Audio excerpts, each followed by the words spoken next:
notice this. Our cameras look different. Welcome to That Range Life show, sometimes about golf. We got some new things happening here, new production stuff. So bear with us. I will probably be looking off this way, which is where I see myself as Kris and I record remotely, because I'm very uncomfortable and self-conscious with the new camera setup. So you kind of a setup like me, because my monitor is right here, which is why I'm usually looking off into the distance, into your baby blue eyes. Right. No, I'm looking straight at you. Okay. But with my big monitor, my portion of it is up in the top right, and so it's this way a bit. I got it. And I'm like, I had to rearrange desk stuff. I was already in the midst of office sweep. Anyway, here we are, another episode on the YouTube channel. Go down below, hit subscribe, hit the bell so you get notified of all the stuff coming up. We're working on stuff, guys, left, right, and center here at That Range Life. It's true. We got another backlog. I still have to open that thing for an episode of What's in the Box. Kris still has to open that thing. Yeah, okay? I couldn't. Sorry, podcast listeners. It's a box. It's a long box. I couldn't find my knife. I can't do it with like some stunt knife. That's ridiculous. So I found it. Yeah. What's in the box? So now I can do it. Anyways. Well, man, podcast listeners, thank you for listening. First of all, we were just talking about our numbers and they're really good. And I appreciate that. We appreciate that. Still lacking in the reviews and the ratings though. Do you know what? I would just do us a favor there and knock out a quick one there. It's a little quickie. If you listen to this podcast or subscribe to it through your favorite provider, you will see we have been releasing Gear Talk episodes for gear release season. And it's true. I'm gonna give you guys a little peek behind the curtain here. Kris and I record those in batches, and maybe you can tell, maybe you can't. But I believe we're recording this episode right now on Monday. I believe we recorded our last batch this past Friday. Does that sound right? Yeah, it was a hot Friday night. It was. By the way, I did figure out I was having sound issues because I have my friggin' headphones in the wrong way. This is a testament to God, the scrambles to get the new setup going. We've been doing it this 3 years, ladies and gentlemen. Bill's putting his headphones in the wrong way. You will recall when we recorded our podcasts on Friday, I used different headphones because these were still packed away from the remote show. Oh, is that right? Wrigleyville. So shout out to them. Thank you. For sure. Anyway, I went marching upstairs when we were done, and my wife said, "What are you doing?" I'm just changing the golf internet, the face of it as you know it. She goes, "Oh, I didn't even your podcast." She's like, "What is it called? That Range Life?" She pulls it up on her phone. She goes, "Just gave it 5 stars for you." Oh yeah, thank you. God, my wife hasn't even done that, for crying out loud. I mean, let's be honest. Do you blame her? I don't, actually. Takes up a lot of my time from her, although she's sleeping right now, so it's fine. I think in a way, my wife is like, thank you for entertaining him and keeping him busy. All right. I think it's close enough to our call to actions. At this point, if you watch YouTube shows or you listen to podcasts, you know the spiel, you know what we need you to do. You know what makes a big deal for the algorithm, the ad dollars, all the things, future partnerships. Please just do it. We really appreciate it. Okay. Don't make us bring back fake advertisements again. That was fun, but we'll do it. All right, let's get right into it. I'm going to let you run with it. You got a lot here in the set list, which made this week easy for me to the point I've even forgotten my thing and why I put it on here. So, Kris, fire away. Yeah, so, I mean, it was a fun weekend of golf, I think, around the world. So, I thought Farmers was good. I don't know. Did you catch a lot of it? Did you get to watch some of it? Very little, and especially when I saw something on the Twitter where they were like, the thing it's just weird to me that I'm watching the final round on a Saturday. I'm like, what? It's final round on a Saturday? Well, yeah, it was Wednesday to Saturday. God forbid they try to compete with football. I don't blame them. Really. Anyways, I really like, shocker, I really like the golf course they played. So those greens that had the kids flummoxed, it seemed. Mm-hmm. Guys were missing lots of putts. Okay, but that they had the kids flummoxed. Congrats to Max Homa, who kind of came from behind a little bit on Friday and Saturday and one damn thing. He's quite the California kid, huh? Which is one of the topics I was talking about. He's won 5 tournaments, right? So first of all, I thought it was 6. Is it 6 now? I thought it was 5, and like 4 out of the 5, or maybe it's 4 out of the 6 now, have been in California. Yep. Which is a weird thing. And that's great. I really like, I wanted to make a joke had I not been on my Twitter hiatus.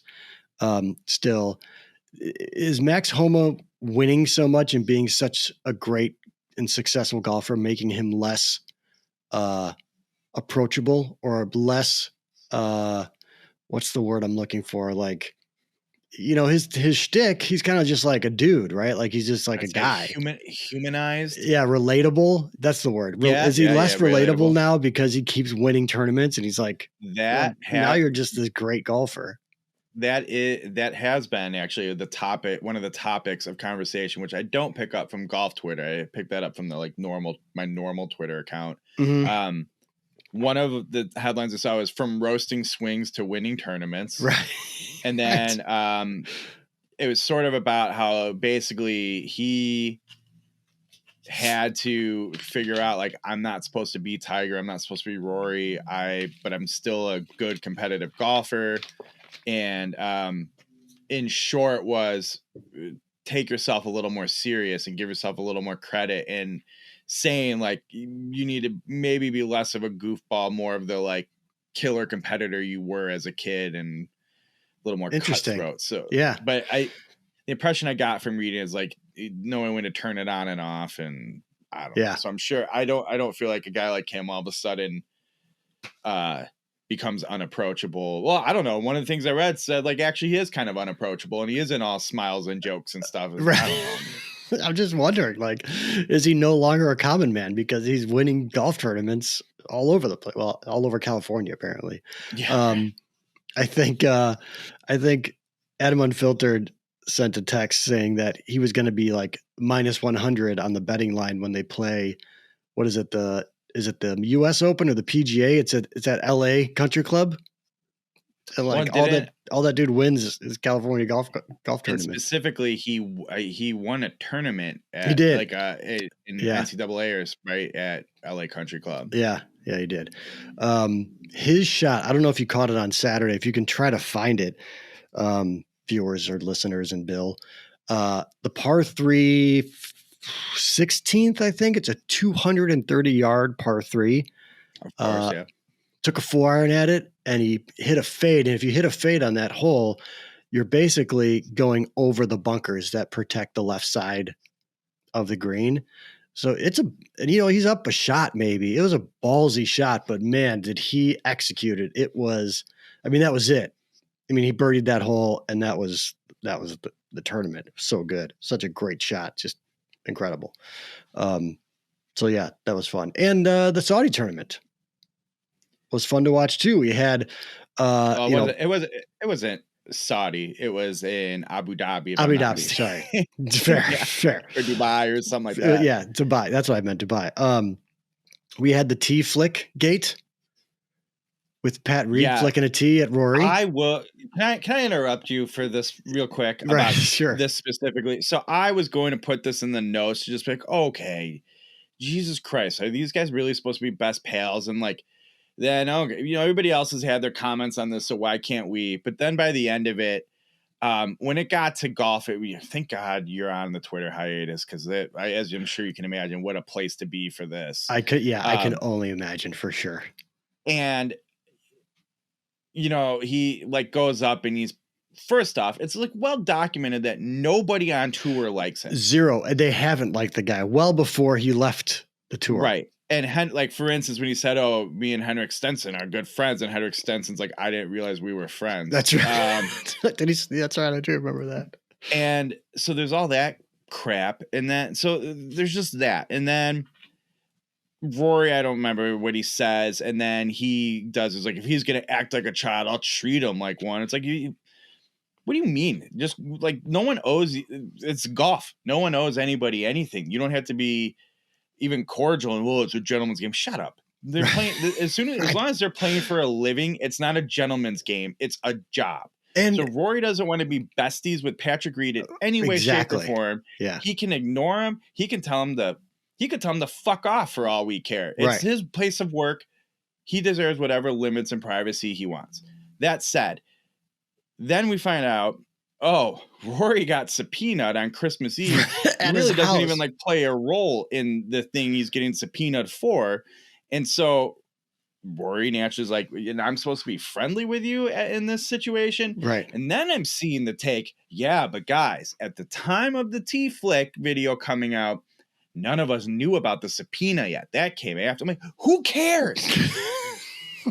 Why is this any of our concern? Patrick Reed is a known dickhead. Right. Anytime Patrick Reed can get the cold shoulder from anybody, I'm in. Patrick Reed is allegedly a known dickhead. I don't know. I don't know him. This show is not here to. Don't subpoena us. Right. But would be like if this is the case, again, all of it, it's their prerogative, their business. They're paying for millions of dollars for their work. They can are you allowed? Don't you have the right to ignore somebody like essentially walking up to your desk at your job, even if they're a competitor? You know what I mean? Yes. I don't want to deal with you. We're not friends. We're coworkers. But they're not even coworkers. I was going to say, yeah. Anyways, I didn't mean to send you off on that tangent. Oh, it just but just everybody having such a hot take, and then. Like Patrick Reed doesn't know exactly. I subpoenaed this guy the day before Christmas, as most people call it Christmas Eve.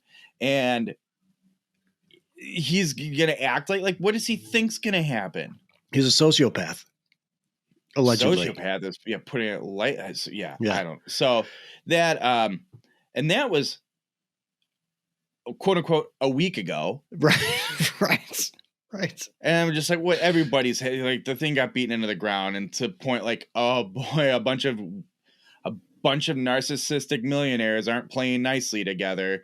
And that's not geared at Patrick. That's geared toward any professional golfer. That's why they all say that. That's why they're solo athletes. They're not good at team sports. Right. Right. Because they worry about themselves. Right. So it's not a Patrick Reed thing. Just be on record. Now. You're legitimately concerned that we're going to get sued, aren't you? Nobody's safe at this point. Saint Nick, Rory McIlroy, no one's safe. It's true. Then the T-ball on the palm tree. Yeah. I think he identified his ball? Absolutely not. Do I know? Absolutely not. Right. Do I care? Absolutely not. But I was happy to see Rory beat him. Exactly. Also a fun golf course to watch. Torrey Pines, and I can't remember the one in Dubai. I didn't even know what country it was in. Both really fun courses. The one in Dubai, I feel like is cool because like Rory kept cutting like two corners because the fairway would kind of wind a little bit like snake. Yeah. And he'd be like, nope, I'm just going to hit it straight 340 yards and let it land in the fairway down there. So it's just kind of fun to watch. It's wild. Yeah, that course is super cool. It looks like a nightmare to play. Did you see that thing by chance? With that win, he has won a tournament in every month except April. Oh, is that right? Yep. Wow.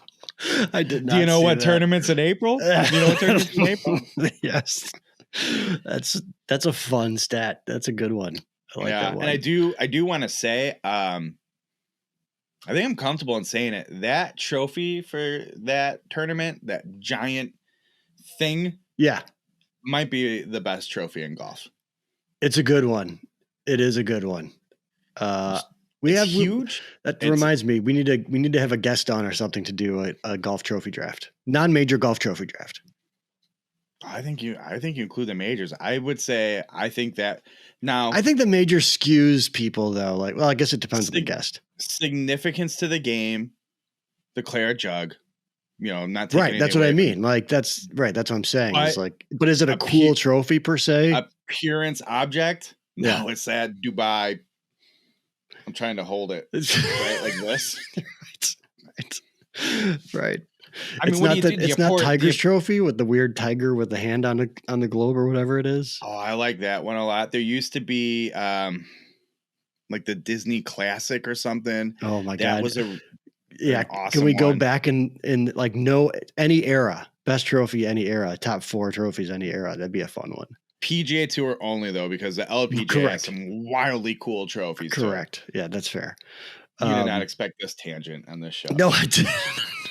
But let's go back over to Torrey, because our guy Sahith Theegala had himself a tournament. He finished 4th, 9 under, 4 shots back. Played really, really well. I think he ended up with, I think he shot a 70 in the final round, but so he struggled a little bit there. But Rick Fowler, your guy, another sighting there too. He's close to back. I feel like he's back to being Rick Fowler. Like he was 5 under for the tournament.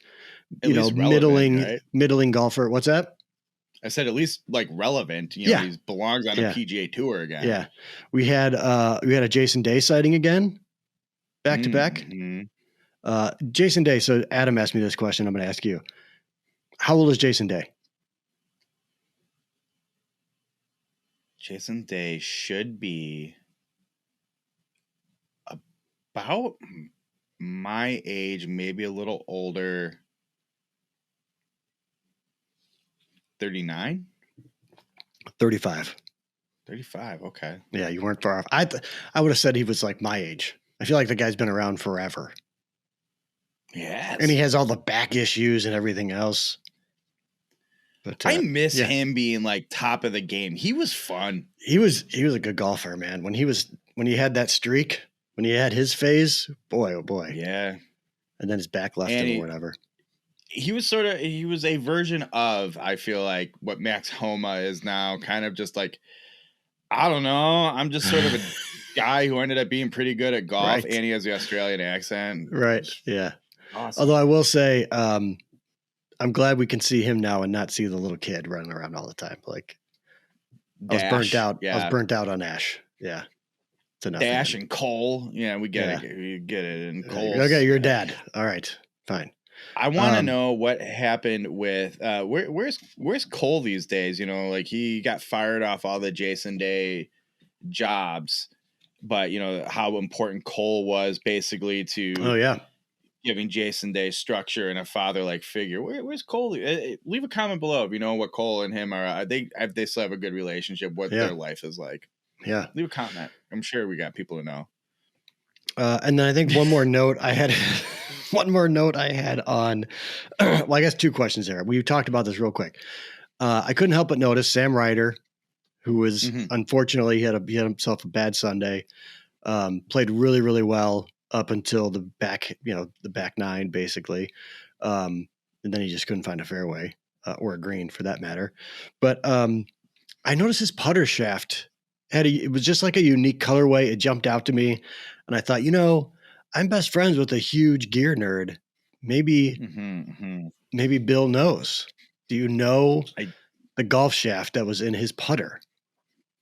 You know what's ridiculous? As soon as I'm embarrassed to say this, we checked before the mics went hot I Getty images for me to verify this, but not only, I couldn't do this. I'm sure I just saw a picture on social media in the last 5 days and it registered in there. Like I couldn't do this for every golfer by any means, but when you said it, I'm like, I'm pretty sure Sam Ryder has a red Odyssey Stroke Lab putter shaft. And as we looked it up, sure enough, he has the red Odyssey Stroke Lab putter shaft. So yeah, that was Odyssey's multi-material answer when the breakthrough golf technology stability came out, except it's not like that giant, really thick overlay. It's same. It's just like 2 pieces fused together. Interestingly, if you go on eBay right now, folks, and you search for like Odyssey Toulon Chicago, it's one of the models. It's actually pretty sweet. The Chicago, they put like they each have like a unique logo, their models, and there's a little bear for the Chicago model on the sole because Chicago Bears, obviously. That's pretty cool. but it has a broken shaft. And so the guy's selling it for like, it's like roughly a $400 putter. The guy's selling it for $185. Mm-hmm. So they're going, every time I see it, I go, I feel like that's an easy fix for you. Putter shaft. Yeah. But then I went, the reason, why is he just dealing with it? Well, it was a stroke lab putter shaft. I'm like, well, whatever. I don't care about a stroke lab putter shaft. And I get a Toulon for $185. Yeah. I want to ask you, you might wonder when you see something like that, well, wait, how did the putter shaft break? So sure enough, look a little closer, and the bottom of the putter head looks like it got dragged behind a golf cart and saw much better days. So I'm like, I bet you it either got one of these, slammed on the ground, or it did get dragged behind. And I go, I don't want that putter head for $185. I'm good. Yeah, look at you. And it turns out I have enough putters. So yeah, from what I've heard about this. Okay, and then finally, from the past weekend, Jon Rahm. I've got a couple of thoughts on Jon Rahm.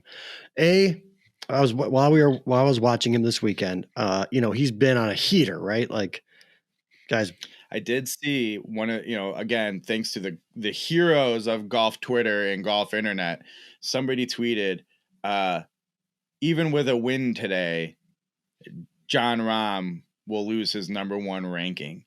And somebody just like responds and lights him up. And the guy's like, it was a joke. And they're like, I know it doesn't make any sense, whatever.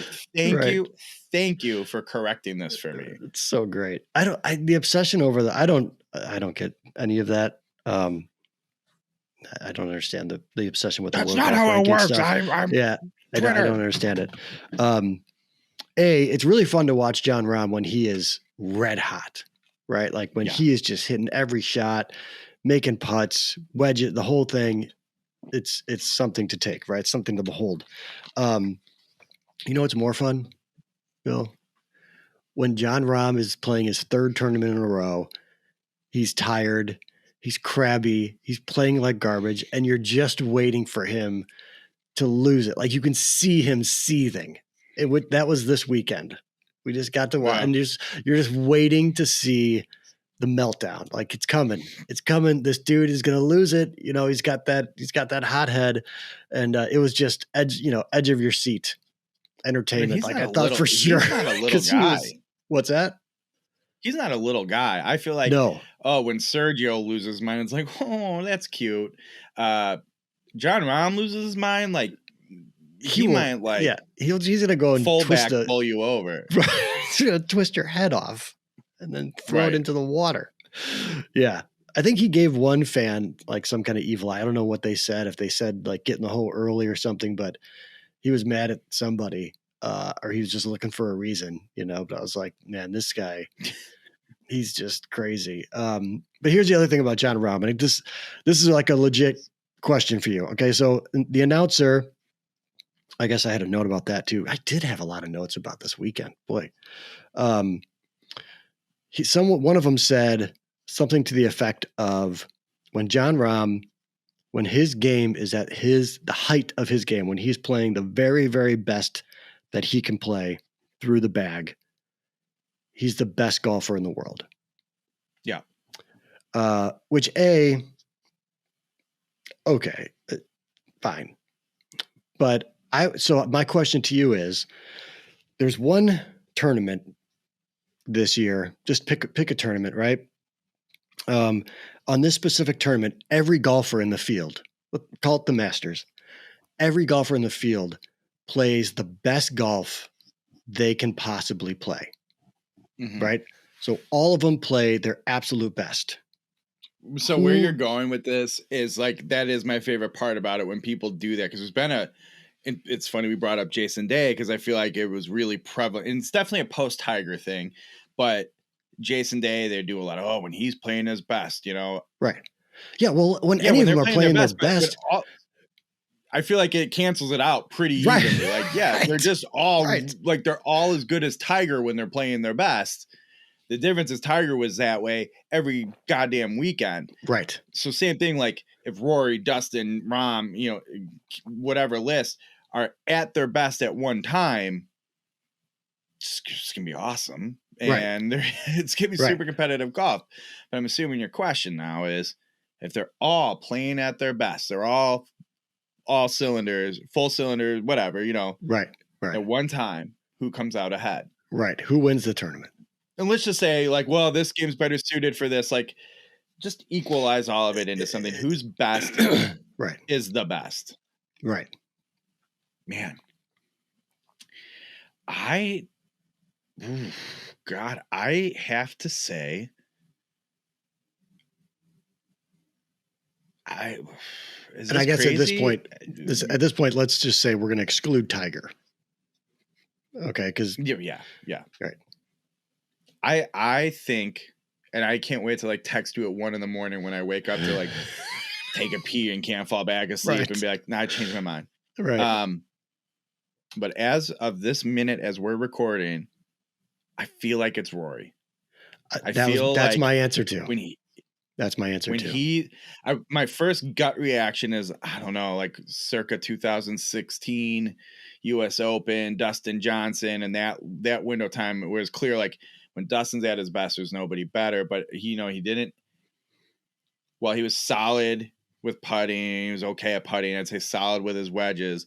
When Rory's at his best, he is magnificent at every shot. Yep. So is Rahm.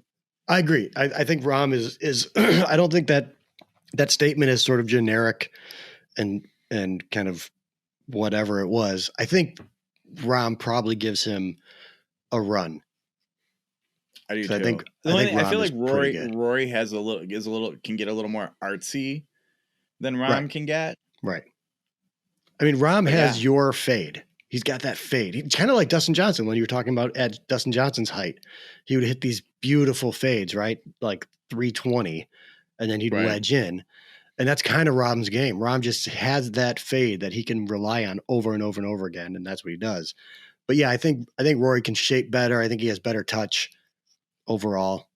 So yeah. It's a good question. I like that. Yeah, who do you guys think? And then let us know in the comments. Yeah. Who is, if you need the question repeated, everybody's playing their very, very best golf that they could possibly play at the same time on the same golf course. And it's a nondescript golf course. It's just like a golf course, right? It doesn't matter. Who wins that tournament? That's the question. Anyways. Okay. And the final piece, piece is man, it's nice not to have Azinger in the booth for one. And I don't know if this is an unpopular opinion or not, but I think maybe I just had my fill of Sir Nick. I think I was over it. I think he was over it. He really wasn't putting much effort into the broadcast anymore.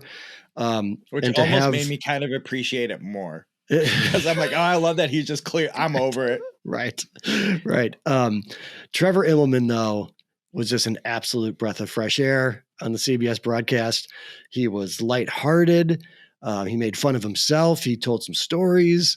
And he called a really good tournament. I thought overall, I was super happy with that. And it just made it. I thought he and Nance played off each other very well. Nance still gets a little bit over the top sometimes for me. Just like, dude, okay, let's just relax. Okay. It's Farmers. It's a tournament in January. Right. But yeah, I thought Immelman did a really, really great job. Glad to see he's going to be in the CBS booth. I feel like Immelman, I've always been like, he's fine. And I feel like he's a little more human with his presentation. Yeah. A little more regular guy who just so happens to have had a lucrative professional golf career. But I feel like he gets a lot of heat and criticism. People don't like him. I can't say I have any idea why. I feel like he might. Leave a comment. Let us know why people don't like Immelman. Or if you do like him, tell us why you do. I'd be curious too, for others that watched it or listened to it or whatever, how they felt. Yeah, I think he was crazy though. They asked him something about Max Homa, and he rattled off every match because he faced him in the President's Cup as the opposing captain, and he rattled off Homa's round by round like record. It was like, yeah, that dude's he's a student of the game too. Like you can tell, like he just knows that stuff. I mean, obviously he's the captain, so I suppose he would know it anyways. But it was just fun to get his perspective. Like, I remember him doing this and this, and he just rattled off a bunch of shots that Homa hit during the President's Cup, which was fun. Man, you and me could play 18 holes, and I couldn't rattle off a third of the shots I hit an hour ago. And yeah, I don't know how these guys let alone someone else's. It's like, geez. Yeah. And he's probably watching. He's probably watching whatever it was, 8 matches, at the time, just bouncing around and stuff. Like, right, and you could probably do it for every guy on the U.S. team and every guy on the world team, all the same. Right, that's crazy. Yeah. All right, that's all. All right, so what do you like? I have a note for an Akshay check-in, but really, I think it's more of a correction. And when we recorded our last show, we thought their tournament was over. Akshay finished -11 T7. And our guy, Zach Fisher, finished -9 T12. So they continue to have success. That was the Bahamas Great Abaco Classic at the Abaco Club. Okay. And there was one in a playoff by Ben Silverman over Cody Blick. So shout out to the Corn Ferry Tour, the most exciting tour in professional golf. I love it. And I'm not saying that. Do you know where they're headed next? Our guys? Do we know when they're going to pop up again? I don't. Yeah, I think the Gala's taking a week off. Well, everyone, this next weekend is such a waste. Should we even like give it any sort of attention? It's the worst golf tournament of the year. Is this the Pebble Beach? It is the Pro-Am, yeah. Oh, hey, did you know Bill Murray's a funny golf guy? The only thing I would tune in for is that Jason Bateman and Will Arnett are playing the tournament this year, and I love those guys. And they're new golfer. Well, Will Arnett's a new golfer. He's a pandemic golfer. So I would tune in to watch those guys play. But you don't want to see Bill Murray in a wacky outfit, inappropriately picking up Dottie Pepper and carrying her around the golf course. You don't want to see that? I'm good. I know that to some people that is really funny and really fun, and that's fine. I'm not saying you're not allowed to laugh at that or whatever, but it's just not. I've watched too many of those tournaments. That's all it is. Maybe the first time I watched them, like, oh, this is so cool. Bill Murray's being a wackadude, but now it's just like, oh God, And then when it's like, oh, the CFO of TD Ameritrade hitting a shot, like I don't care. Right. And Justin Timberlake and what's his name are going to do the Carlton together. Yep. We should make like a drinking game out of it. We should do like a bingo, like a Pro-Am. Maybe next year I'll come up with a Pro-Am bingo, and that will make it more entertaining for everybody. We'll just get together and watch the replay of it at night and do a drinking game at one of our houses. Right. I like that. I like where your head's at. Yeah. I'm going to start working on that. I got a year. Yeah, you got to. Or you could get it ready for, what's that one they play where all the boats pull up to the beach and Steph Curry shoots shots and, onto the beach and a basketball Isn't it the Pro-Am? No, that's when Phil used to play catch with a football with the boaters or something. Yeah, it's Peyton Manning throws one out. I don't know, but that one's like American. Oh yeah. That's in Florida. Yeah, I know what one you're talking about. Yeah, it's like Lake Tahoe. Is it? I don't know. And a girl Poppy playing in it too. I do know when you said the American something that did. Commenters, help us out again, will you? Fact check us, please. Episode. Just leave a comment. Just fact check the living shit. Yeah, we need it. Last bit, I have another thrifting gem, power of the internet. Okay, I don't know if you saw the video I posted this past weekend of, I've had this idea for this super stable the hockey stick golf putter? Shaft. Yeah, and we were gonna have fun with it.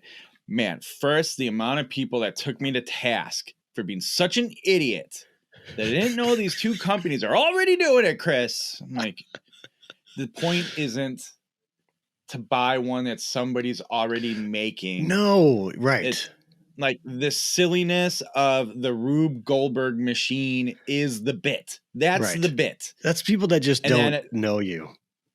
And so I replied to this one guy and I'm like, that's not fun. That's not the way to do it. You gotta make it at home. He was like, just saying. I'm like, okay, you got me. Just saying. But then one guy, then I come back all the time to you. Just saying. You could have a perfectly good, relevant point. I'm just saying. Right. Oh, well, in that case.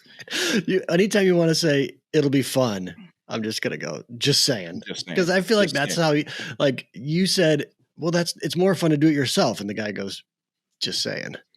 Just saying. What? Sorry. It's like, I don't, like you go, I don't like shrimp. And I go, I'm just saying. So anyway, I post this thing and this guy comments, absolutely mind-blowing, but I donated this club. Came all the way from Wisconsin. It was made by a dad who wanted to start his kids in golf, and they all of which played hockey. So I'm like, I don't know if I'm just hashtagging it right or how it's getting on the radars. Like,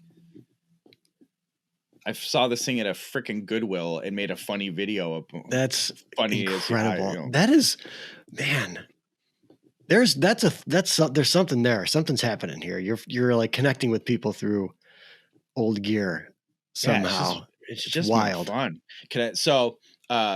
That blew my mind. That was the power of the internet story. So that's the second thrift tracing of the club's history we've been through. Yeah, and it's fun. But I got to tell you this. I don't know if you saw the other. Oh, I know you did because I think you liked it. And you're like one of 7 friends I have on TikTok.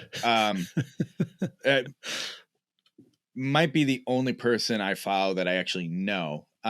So every time I open TikTok and upload something, it's just like your video on repeat. I'm like, I know, I already saw this. I know this. Okay. That's like YouTube recommending our videos to me in my algorithm. Like, I know I made those. YouTube, I'm aware.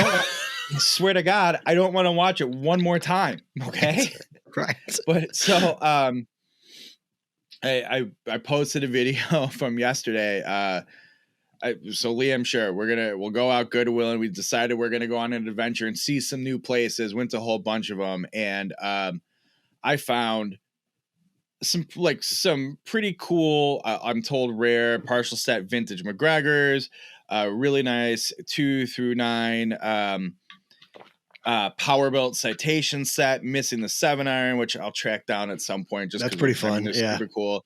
But I think so that one stop, I think I bought like 12 golf clubs. It was awesome, and there's only one out of like all the places we went that I found that many clubs. But small moment of joy I got. There was clearly another guy like.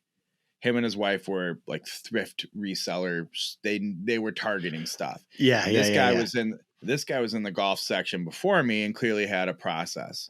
Yeah. Who knows? And now admittedly, I got incomplete sets, but I know there's like time.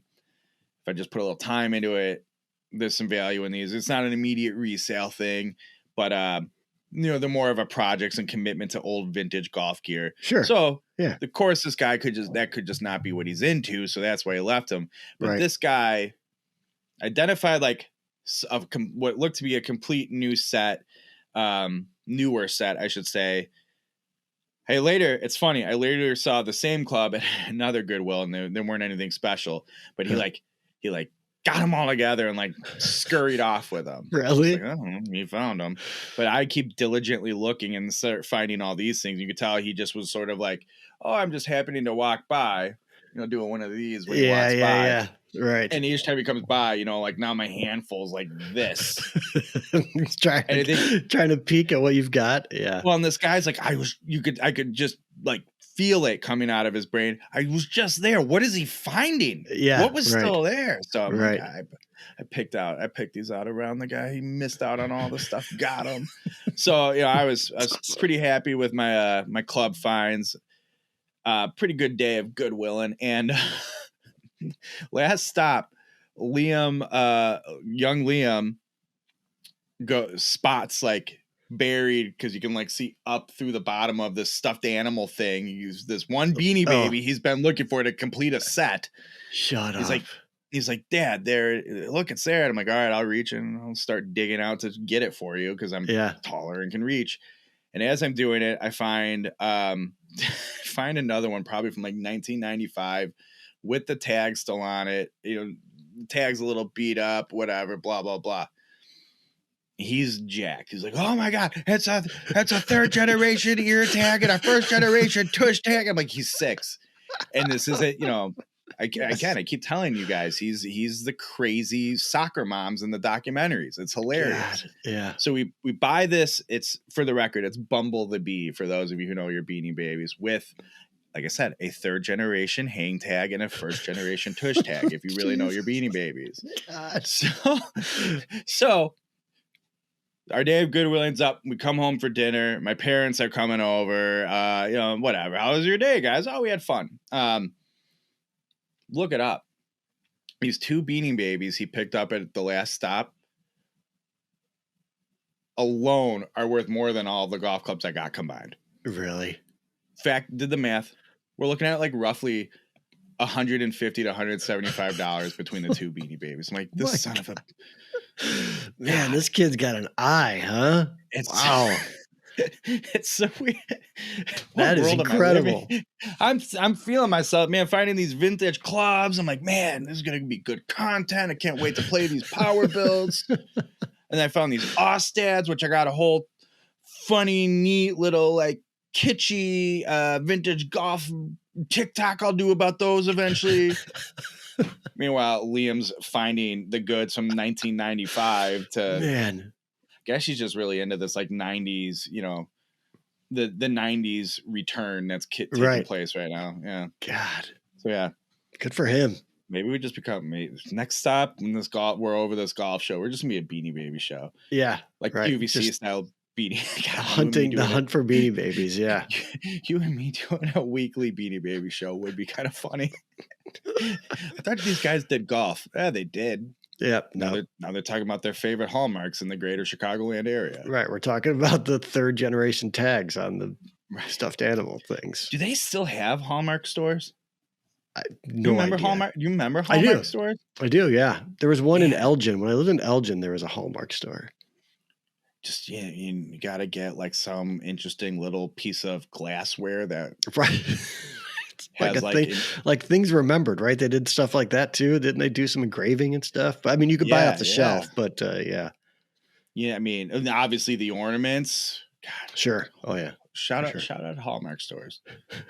Comment below if there are Hallmark stores near you. Which one's your favorite? Let us know. Maybe we start giving them some internet business. Right. All right. Go to your local Hallmark store. Give them your business. Go follow at Kris McEwen on all the social media. Follow at Range Heroes. For me, I would really appreciate it. Go over to driverangeheroes.com. We should be plugging stuff. Oh, actually, Project X. I was going to say, we got stuff. Hazardous Black Gen 4 shaft review. That's one people are excited about. Go check that out. It's a very popular unboxing. Mm-hmm. Oh, that's always good. And then young Thomas O'Connell's review of the Srixon ZX5 Mark II driver is up on the website. So get his take on it before old Kris McEwen over here gets his up on YouTube. Before we do some production stuff on it. I got that. Where is that guy? Right there. That guy isn't going to know what hit it literally when we get our hands on it. Right. So go check that out. And you have you've done, we just released it today as of recording, right? Yeah. The new sub 70 TA3 wedges, which already that went as most sub 70 content we make does. It goes straight to the top of the charts by far. Most watched for the past month probably that we've done. And there's a fun comment on the video. So you had a TikTok / Instagram reel of you doing a thing on it, right? Someone commented, I can't remember his handle now. He's one of our kind of regular, I would say. He's been around Ironhead, I think it's Ironhead. But he said, I saw the Instagram video and I bought one. Oh, I thought he saw a short on YouTube and you just created a YouTube short of the unboxing already. I haven't done I haven't released a short. Oh, well, then look at the old TikToks just taking off. Big time influencer, ladies and gentlemen, Bill Bush. I mean, I'm not trying to say anything, but I am an influencer. I can't wait to go upstairs after this and tell my wife, like, say what you will. I'm an influencer. She's like, I hate you so much. And I don't blame you. The good news is we hate ourselves probably more than you hate me. I was to say, you can't even come close to the self-hatred that oozes in my body. All right, close this thing out. This is a ridiculous show. That's Chris. I'm Bill. Thanks for watching or listening. And don't forget to tell a friend. We'll see you next time.